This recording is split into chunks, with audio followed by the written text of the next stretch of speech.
अस्सलामुअलैकुम नाज़रीन, आज आपके सामने अनफाल का एक राज बयान करेंगे। इस पूरे वीडियो के अंदर आखिरी तक बने रहिएगा।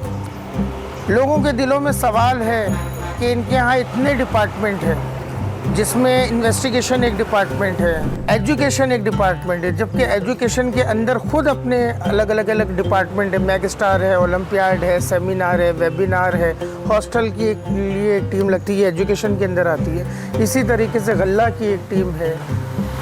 9 डिपार्टमेंट है। और आज के इस वीडियो में हम लोग एलडीपी डिपार्टमेंट के बारे में बताएंगे कि एलडीपी डिपार्टमेंट क्या है।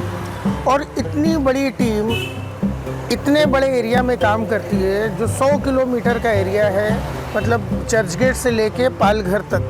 तो किस तरीके से ये टीम बनती है, अलग अलग इलाके से वॉलंटियर किस तरीके से आते हैं और इनकी ट्रेनिंग कैसे होती है, ये सारी चीज़ें आज के इस वीडियो में आपको दिखाने की कोशिश करेंगे। और अनफाल का कल्चर क्या है और अनफाल का मकसद क्या है। बकरा ईद के अंदर गोश्त बांटने के लिए 300 लोगों की टीम बनती है, जो ग्राउंड पे काम करती है। ये सब वॉलंटियर कहाँ से आते हैं, इन्हीं सारे सवालों का जवाब आज के इस वीडियो में आपको मिलेगा। बहुत इंटरेस्टिंग होगी ये वीडियो, आप मेरे साथ बने रहें। चलते हैं हम लोग हमारे सफ़र की शुरुआत करते हैं। अनफाल फाउंडेशन 2017 में स्टार्ट हुई है। पहली मीटिंग इसकी रहमताबाद कब्रिस्तान में हुई थी।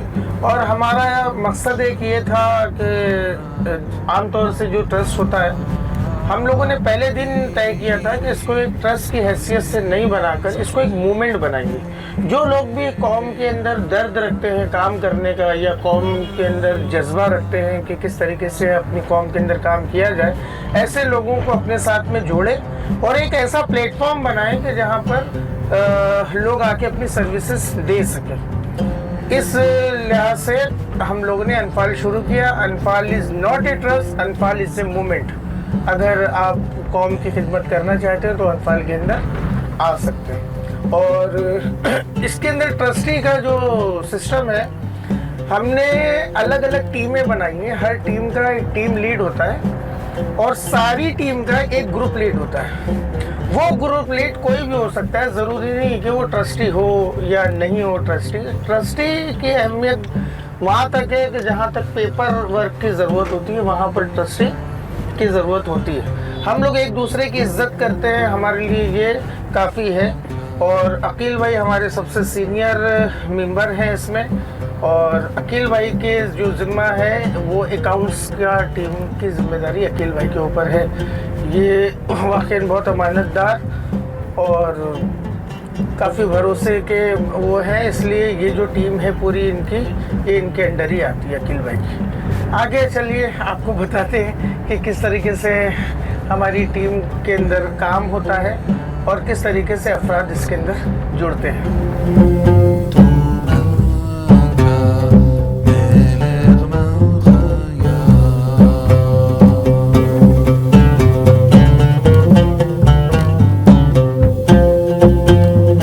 ये इंट्रोडक्शन सेशन शुरू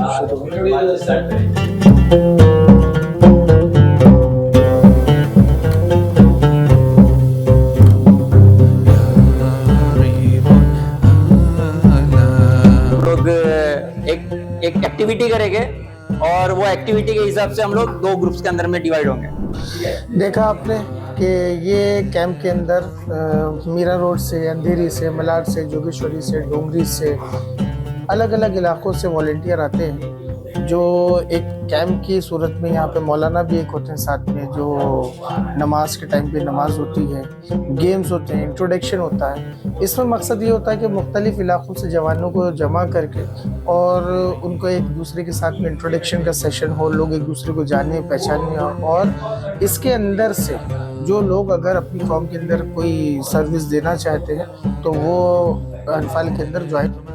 और इसी का L&D डिपार्टमेंट है, लर्निंग एंड डेवलपमेंट, जो हसन भाई देखते हैं, वो फिर उनको देखते हैं कि ये किस काम के अंदर ये वॉलंटियर हेल्प कर सकता है, उसके हिसाब से उसके अंदर असाइन होता है। ये पूरा दिन का होता है NYC, जिसके अंदर गेम्स, नमाज, स्विमिंग पूल और पूरी मज़ा करते हुए एक हंसी मजाक और पूरा दिन साथ में बिताते हैं, एक दूसरे को समझते हैं, एक दूसरे के साथ में अलग अलग। अभी ये टीम बनी है, और 4 टीम 5 टीम, इसके बाद ये लोग है ना एक टास्क देते हैं।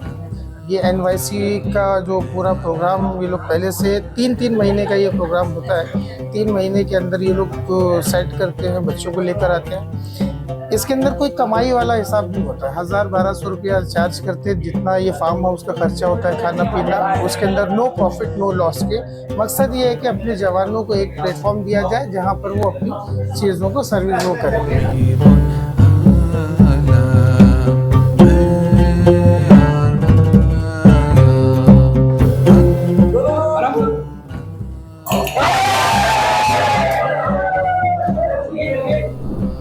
अशहदु अन्ना मुहम्मदुर रसूलुल्लाह सल्लल्लाहु अलैहि वसल्लम। अल्लाहु अकबर। बिस्मिल्लाहिर रहमानिर रहीम। फन टाइम, रिलैक्स टाइम है वॉलंटियर का, फ्री टाइम जिसके अंदर किसी को अगर स्विमिंग करना है, किसी को क्रिकेट खेलना है या किसी को खेलना है, ये फ्री टाइम दिया जाता है वॉलंटियर के लिए।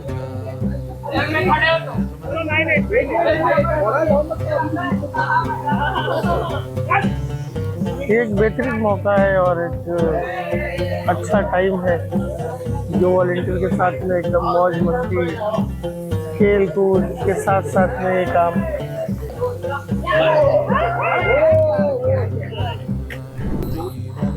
दोनों टीमों को एक एक अलग अलग टॉपिक दिया गया है। अब ये ग्रुप डिस्कशन के लिए 15 मिनट का टाइम है। ये लोग ग्रुप डिस्कशन कर रहे हैं जो इनका टॉपिक है। सोसाइटी में एक इंसान की एक पर्टिकुलर चीज की वजह से उसकी वैल्यू सबसे हाई है। ये दूसरी टीम, ये भी अपने टॉपिक को डिस्कस कर रहे हैं आपस में, जो इनको टास्क दिया गया है। आर्टिफिशियल इंटेलिजेंस कोई नोट करेगा क्या पॉइंट होगा या चीज आर्टिफिशियल हां नोट करता है व्हाट इज एआई। क्या सोल भाई, टॉपिक कैसा है? अभी अलहमदुलिल्लाह बच्चे लोग इंटरेस्टिंग डिस्कशन कर रहे हैं। पहले आपस में डिस्कस करके प्रेजेंटेशन बनाएंगे और उसके बाद में प्रेजेंट तो करेंगे। ये सब टॉपिक कैसा सोचते हैं आप लोग के बच्चे लोग को, कैसा क्या देने का है और इसका मकसद क्या होता है?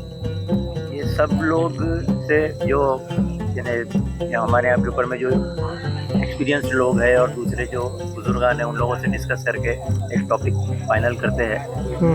और मकसद रहता है कि बच्चों को ऐसा टॉपिक दे जिससे कि उनके जहन खुले और वो लोग सोचने हाजिर दौर में क्या चल रहा है।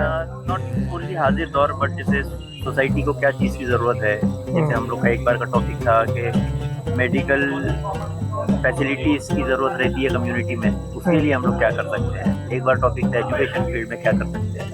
तो वैसे ही आज जैसा एक टॉपिक मिला है कि आर्टिफिशियल इंटेलिजेंस के ऊपर में क्या हो सकता है, उसके फ़ायदे क्या है, उसके नुकसान क्या है, तो बच्चे लोग उसके ऊपर में बात करेंगे। जो इसके अंदर में कोशिश रहती है कि दीनी और दुनियावी दोनों लिहाज से बात हो, कभी थोड़ा पॉलिटिकल भी उस पर बात होती है। तो जैसे एक टॉपिक मिला है कि हाई वैल्यू मैन कौन है। हाई वैल्यू का मतलब हो रहा है कि किसको ज़्यादा कीमत है। तो वो बताया गया कि दुनियावी लिहाज से भी पूछा गया तो और दीनी लिहाज से भी पूछा गया और हमारी एक्चुअल में सोच क्या होनी चाहिए थी वो भी पूछा गया। अब देखते हैं कि बच्चे किस तरह से उसके ऊपर प्रिपेयर करते हैं। ठीक है। कैंप के जितने भी कोर मेंबर्स हैं उनका कि हम लोग को ये मौका दिया और हम लोग यहाँ आके अपने आइडियाज़ को प्रेजेंट कर पाए। ऐसे लोगों को हाई वैल्यू समझा जाता है दुनिया के हिसाब से। For example social media influencers, वो फिल्म स्टार्स, ये सब बहुत सारी अजीब अजीब चीज़ें कह देते पर उनको कोई फ़र्क नहीं पड़ता क्योंकि उनके पास एक फॉलोइंग है और वो सब दुनिया किसी भी हद तक जा सकते हैं दुनिया के लिए। कुरान में बार बार कहा गया है कि तकवा इलाही करो, इंसान को बहुत ज़्यादा इस पर तवज्जो दी गई है कुरान में। आगा मौजूद है, लेकिन मैं जो अपनी समझ में मुझे आता है कि तकवा क्या है वो मैं नौजवानों की खिदमत में पेश करता हूँ। वेल्थ की जो पॉइंट पे बात हुई थी, वेल्थ दुनियावी एतबार से वेल्थ को ऐसा कंसीडर किया गया है कि जिसके पास पैसा है उसको ही माशरे में इज्जत मिलती है, लेकिन वेल्थ जो है इस्लाम में भी बहुत ज़्यादा ज़रूरी है। आर्टिफिशियल इंटेलिजेंस जो मोस्ट ऑफ द पीपल जो एजुकेटेड है, मैं उन लोग की बात नहीं कर रहा हूँ, मोस्ट ऑफ द पीपल के लिए दिमाग में आर्टिफिशियल इंटेलिजेंस जब आता है तो उन लोग कुछ चीज़ों को मानते हैं, जैसे कि चैट जीपीटी हो गया या इन चीज़ों के बाद जो नए प्रोडक्ट्स आए हैं। बट आर्टिफिशियल इंटेलिजेंस कोई नया टर्म नहीं है कंप्यूटर साइंस के बैकग्राउंड से। ये एक बहुत पुराना बैकग्राउंड है, 1950s के टाइम से इसके ऊपर काम किया जा रहा था। You question and you get readymade answers. मतलब फॉर एग्जाम्पल, अगर आपको 12 साढ़े 12 बजे आप पढ़ाई कर रहे हो और आपको एक क्वेश्चन में डाउट है, तो आपकी कल एग्जाम है, तो आप टीचर को तो कॉल नहीं कर सकते आधी रात को, तो आप आर्टिफिशियल इंटेलिजेंस का यूज कर सकते हैं इसमें। कई बार हम लोग जब क्वेश्चंस डालते तो हम लोग एग्जैक्टली ग्रामर हम लोग की सही नहीं होती, तो कई बार हम लोग आर्टिफिशियल इंटेलिजेंस गलत आंसर्स भी दे देता है। तो हम लोग को मेनली अपना ग्रामर को अच्छे से देखते हुए क्वेश्चंस कई सही से फ्रेम करना चाहिए। दिन भर की थकान के बाद अब टाइम मिला है और हम आपको मिलाते हैं कि जो अनफाल फाउंडेशन के अंदर जो टीम काम करती है, इसकी ट्रेनिंग कैसे होती है और इनको किस तरीके से तैयार किया जाता है और इनकी क्या खामी है और क्या खूबी है और उसको किस तरीके से यूटिलाइज किया जाता है। इसके लिए अनफाल में LND का एक डिपार्टमेंट है, लर्निंग एंड डेवलपमेंट प्रोग्राम, जिसको लीड करते हैं हसन भाई। और हसन भाई भी ये जो हम लोगों को मिले हैं, नेमत मिली है, ये नेमत NYC की देन है, नहज़त यूथ कैंप की। और हसन भाई आज की तारीख में मीरा रोड के अंदर जो भी अनफाल की एक्टिविटीज़ होती है उसको लीड करते हैं और साथ ही साथ LND का जो टीम है उसको लीड करते हैं। हसन भाई ये हमारे मीरा रोड से।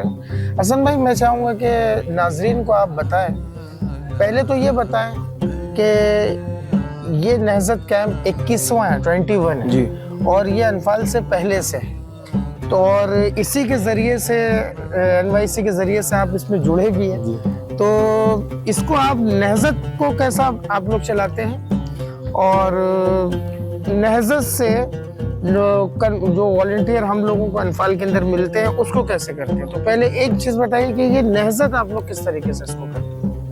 नहज़त कैंप का इसका मकसद क्या है? जी, मकसद नहज़त यूथ कैंप का ये था कि जो तमाम माशरे में लोग रहते हैं, हमारे यहाँ पे शियों की आबादी है, जवानों की और बिजनेसमैन की, इनके बीच में कोई कनेक्ट नहीं है। और कनेक्ट तो पहला कदम था, उसके बाद में दूसरा कदम ये कि माशरे में जो मुश्किलात हैं उनको किस तरीके से हल किया जाए। तो हल कौन करेगा? जब माशरे में हमारी ही तकलीफ है तो हम ही में से कुछ लोग आएंगे और उसको हल करेंगे। तो इस कैंप के अंदर में दावत दी गई व्हाट्सएप ग्रुप बना के लोगों को, और मुझे भी शाहजान भाई हमारे बरादर जिनको आप पहचानते हो, वो ऑस्ट्रेलिया में रहते हैं, तो वहाँ से मैं नहज़त यूथ कैंप में आया। जो यूथ्स आते हैं ये कौन कौन से इलाके से होते हैं बम्बई के? ये बम्बई के ज़्यादातर जितने भी एरिए हैं जहाँ पे शियों की आबादी है उस हर जगह से होते हैं, जैसे मीरा रोड, मलाड, मुमरा, डोंगरी, गोवंडी, इन हर एरियो से जो है वो लड़के आते हैं इस कैंप में।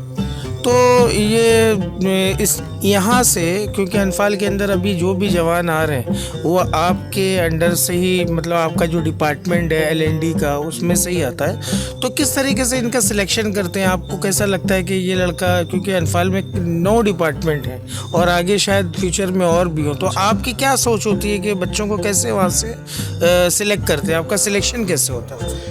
ये यूथ कैंप में ऐसा होता है कि यहाँ पे सब कुछ चीज़ होती है, फ़न एक्टिविटीज़ होती हैं। इसके अलावा जानबूझ के इस तरीके के ग्रुप डिबेट्स और डिस्कशंस को रखा जाता है जो माशरे की तकलीफ़ों को ज़ाहिर करते हैं, और सिर्फ तकलीफ़ों को ही नहीं, आगे चल के उस पर सोल्यूशन पे भी जो बात करनी होती है वो यूथ को ही करनी होती है। तो हम ये समझते हैं कि जो यूथ के पास सोल्यूशन है, कुछ लोग जो है वो ज़्यादा अच्छे तरीके से पार्टिसिपेट करते हैं तो उनको एजुकेशन डिपार्टमेंट में डाला जाता है। जो IT बैकग्राउंड्स हैं उनको IT के किसी काम के लिए यूज़ किया जाता है। सदका बॉक्स है, फाइनेंस डिपार्टमेंट है, कुछ लोग जो फाइनेंस बैकग्राउंड से आते हैं उनको उस डिपार्टमेंट में डाला जाता है। देखा नाज़रीन आपने कि किस तरीके से LND डिपार्टमेंट जो अनफाल का है, जो हसन भाई के अंडर में इनकी टीम है और उसको लीड करते हैं हसन भाई, और यही नहज़त NYC है जिसकी वजह से हम लोगों को कई सारे वॉलंटियर मिले और अल्हम्दुलिल्लाह मतलब काफ़ी शऊर और काफ़ी बेदार और एक्टिव जवान इसके अंदर आते हैं नाज़रीन, यहाँ मैं एक इम्पॉर्टेंट बात बता दूँ कि ये जो नहज़त NYC का जो ग्रुप है जिसके अंदर बच्चे आते हैं, ये अपने पैसे से आते हैं, अपना ख़र्च और अपनी गाड़ी अपने ट्रैवलिंग से आते हैं। इसके अंदर अनफाल का कोई पैसा नहीं लगता, ये ख़ुद अपनी तरफ से आते हैं। अनफाल ने जो प्लेटफॉर्म बनाया है वो ऐसे ही जवानों के लिए बनाया है कि जिनके दिल में दर्द है और जो कौम को कुछ देना चाहते हैं और अहले बैत इस्लाम के तालीम की रोशनी में काम करना चाहते हैं। अगर कामों को मुनज़्ज़म तरीके से किया जाए तो उसके कैसे नतीजे आते हैं।